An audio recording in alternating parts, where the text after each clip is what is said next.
آپ سے ہوگی بات۔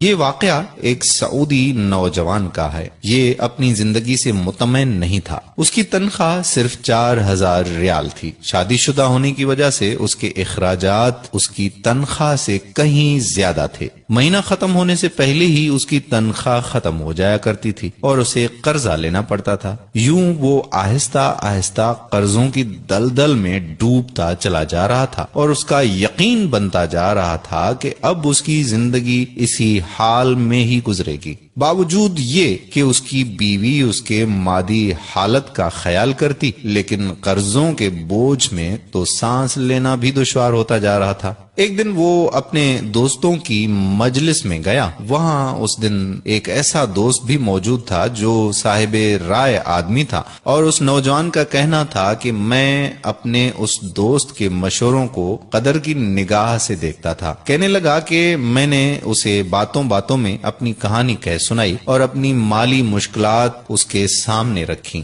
اس نے میری بات سنی اور کہا کہ میری رائے یہ ہے کہ تم اپنی تنخواہ میں سے کچھ حصہ صدقہ کے لیے مختص کر لو۔ اس سعودی نوجوان نے حیرت سے کہا کہ جناب، مجھے تو گھر کے خرچے پورے کرنے کے لیے قرضے لینے پڑتے ہیں اور آپ صدقہ نکالنے کا کہہ رہے ہیں۔ خیر، میں نے گھر آ کر اپنی بیوی کو ساری بات بتائی تو بیوی کہنے لگی کہ تجربہ کرنے میں بھلا کیا حرج ہے، ہو سکتا ہے کہ اللہ تعالی تم پر رزق کے دروازے کھول دے۔ کہتا ہے کہ میں نے ماہانہ 4000 ریال میں سے 30 ریال صدقے کے لیے مختص کرنے کا ارادہ کیا اور مہینے کے آخر میں اسے ادا کرنا شروع کر دیا۔ سبحان اللہ، قسم کھا کر کہتا ہوں کہ میری تو حالت ہی بدل گئی۔ کہاں میں ہر وقت مالی ٹینشنوں میں اور سوچوں میں رہتا تھا، اور کہاں اب میری زندگی گویا پھول ہو گئی ہو جیسے، ہلکی پھلکی، آسان۔ قرضوں کے باوجود میں خود کو آزاد محسوس کرتا تھا۔ ایک ایسا ذہنی سکون تھا کہ میں بیان نہیں کر سکتا۔ پھر چند ماہ بعد میں نے اپنی زندگی کو سیٹ کرنا شروع کر دیا، اپنی تنخواہ کو حصوں میں تقسیم کیا، اور یوں ایسی برکت ہوئی جیسے پہلے کبھی نہیں ہوئی تھی۔ میں نے حساب لگایا اور مجھے اندازہ ہو گیا کہ کتنی مدت میں انشاءاللہ قرضوں کے بوجھ سے میری جان چھوٹ جائے گی۔ پھر اللہ جل شانہ نے ایک اور راستہ کھولا اور میں نے اپنے ایک عزیز کے ساتھ اس کی پراپرٹی ڈیلنگ کے کام میں حصہ لینا شروع کر دیا۔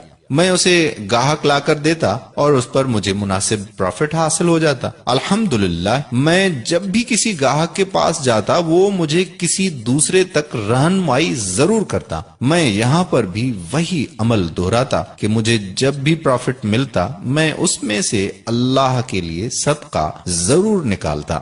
وہ کہتا ہے کہ اللہ کی قسم، صدقہ کیا ہے کوئی نہیں جانتا سوائے اس کے کہ جس نے اسے آزمایا ہو۔ صدقہ کرو اور صبر سے چلو، اللہ کے فضل و کرم سے خیر و برکتیں اپنی آنکھوں سے دیکھو گے۔ تو میرے پیارے بھائیوں اور محترم بہنوں، صدقے کی بہت زیادہ اہمیت ہے۔ جتنا ہو سکے زیادہ سے زیادہ صدقہ کریں۔ ایک صدقہ تو آپ ابھی اس وقت نکال سکتے ہیں، اور وہ صدقہ یہ ہے کہ آپ اس ویڈیو کو زیادہ سے زیادہ شیئر کریں تاکہ لوگوں کو صدقہ کرنے کی توفیق ہو، اور جو بھی صدقہ کرے گا اس کا ثواب آپ کو بھی ملے گا اور ہمیں بھی ملے گا۔ جب آپ کسی مسلمان کو تنخواہ میں سے صدقے کے لیے رقم مختص کرنے کا کہیں گے اور وہ اس پر عمل کرے گا تو آپ کو بھی اتنا ہی اجر ملے گا جتنا صدقہ کرنے والے کو ملے گا، اور صدقہ دینے والے کے اجر میں کوئی بھی کمی واقع نہیں ہوگی۔ سوچئے، آپ اس دنیا سے چلے جائیں گے اور آپ کے سبب آپ کے پیچھے کوئی صدقہ کر رہا ہوگا۔